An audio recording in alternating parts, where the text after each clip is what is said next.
下一站去咗 Woodstock， 我哋係被一間芝士廠吸引而嚟咗呢個小鎮嘅。後來先知道呢個城市咧，被稱為加拿大嘅乳業之都。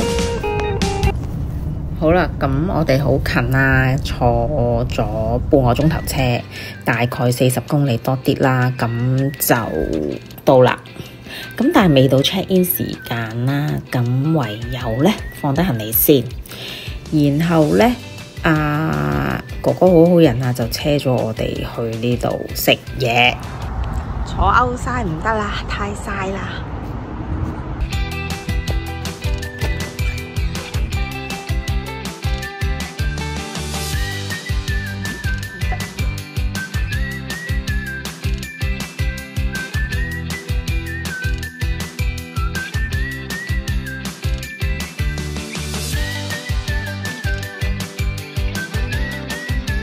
呢度食，叫咗呢個 pancake， 然後咧有一列有 toast roll， 叫咗個羊奶芝士。另外嗰個咧叫咗個 couch， 但係咧我叫咗蟹餅喎，唉真係失敗之作今次，整唔起呢個世界上有蟹柳，原來係蟹柳。最中意食加拿大煙肉啦，呢啲嘢咁睇得唔先耶，搞掂。行返酒店都係幾分鐘啫。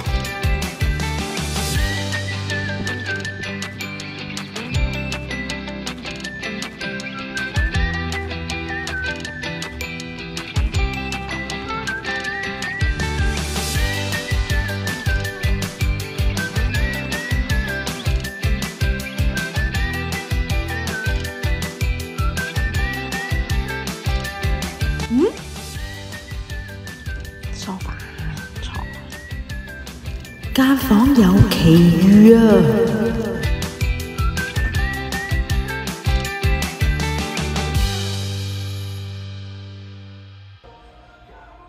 呢度就係朝頭早落嚟食早餐嘅地方，好大噶，但係好少人咋。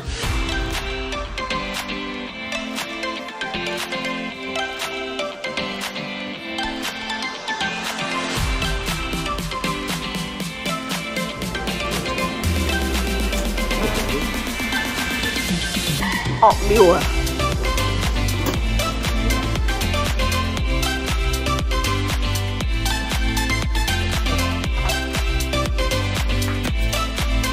總算早餐有嘅嘢佢都有，正。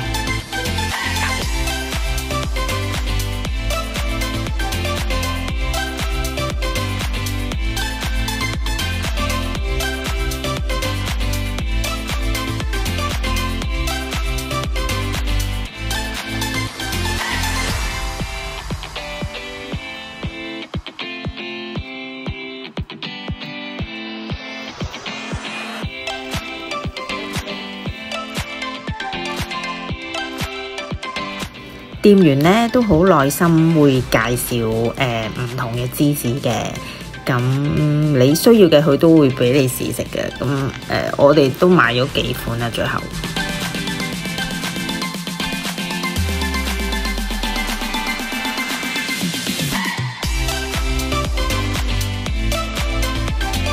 仲有朱古力賣㗎。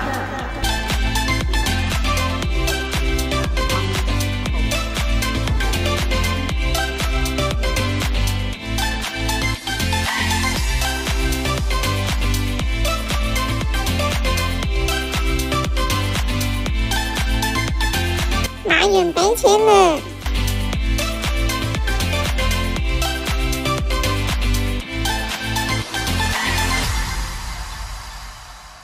我覺得啲花好靚啊！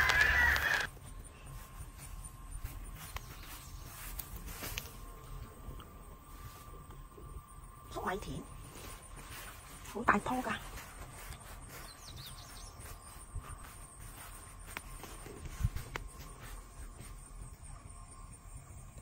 我哋咧買完嗰啲餅啊、芝士啊，都係坐咗喺鋪頭出邊呢個公園仔嗰度食，享享受下佢哋夏天嘅陽光，因為冬天實在冇可能坐喺出邊。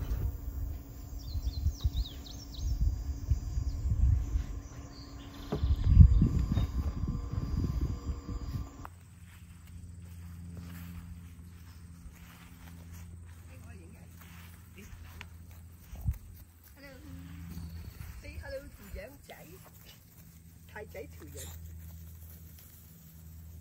好遠。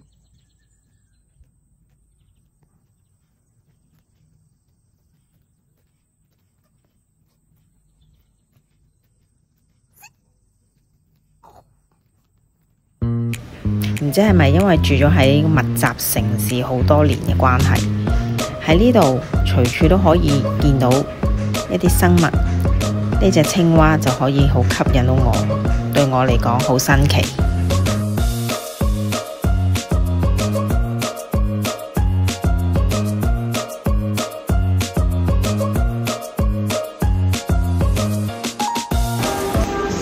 仲有飲咗呢個，好似好特別喎。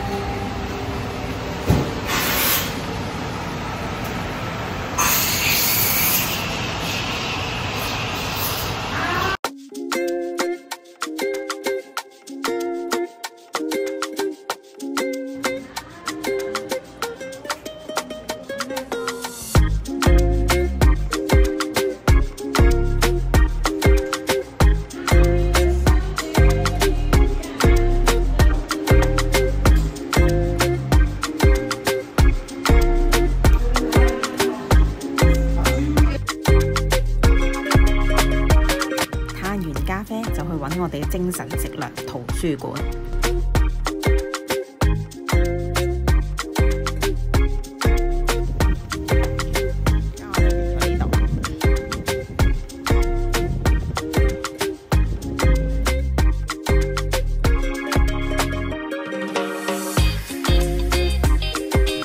呢個圖書館呢，興建喺1835年。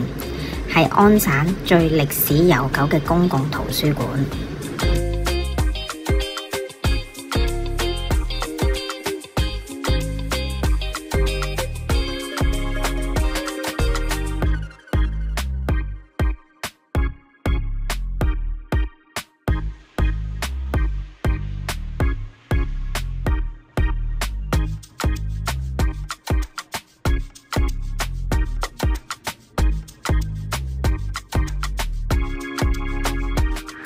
手寫字嘅筆跡啊！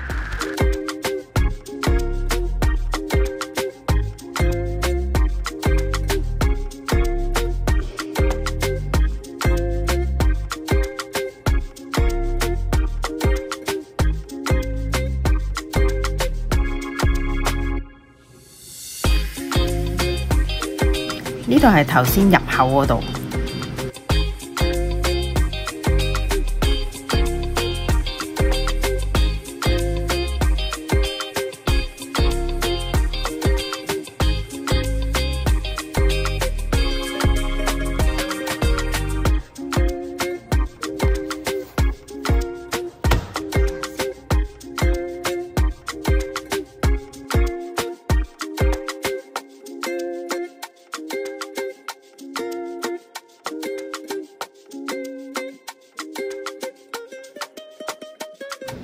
可以抄返當年今日啦！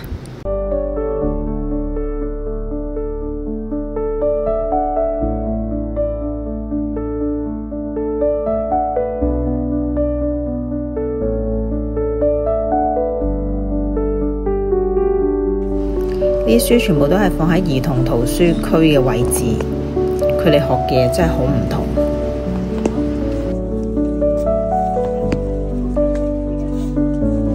亦都唔難發現，隨手攞起圖書已經包括唔同國籍同埋社會上不同能力嘅人士。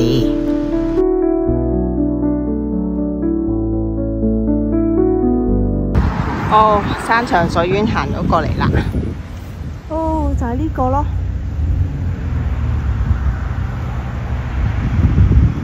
又係呢隻花，睇教堂啊！而家。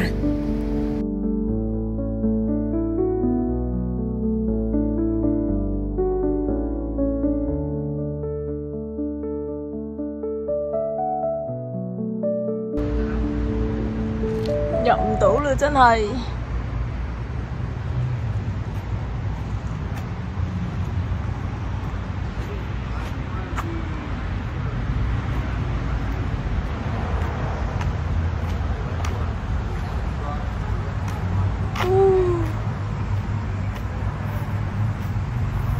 咁唯有睇下去附近啦。呢個靚。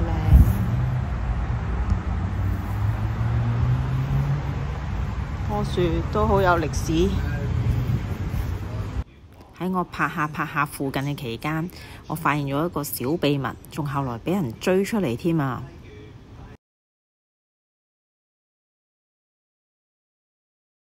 今日嚟我呢間餐廳食啊！牛肉湯，好似今次第3次飲，好似暫時好似幾靚。咁今日嘅特價係雞翼，咁所以就叫咗雞翼啦。所以配啤酒啦要。OK， 下一陣喺度食咩？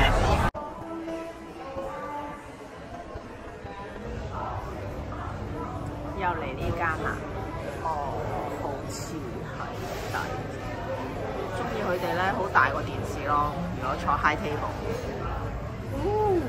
啱啱發現呢個。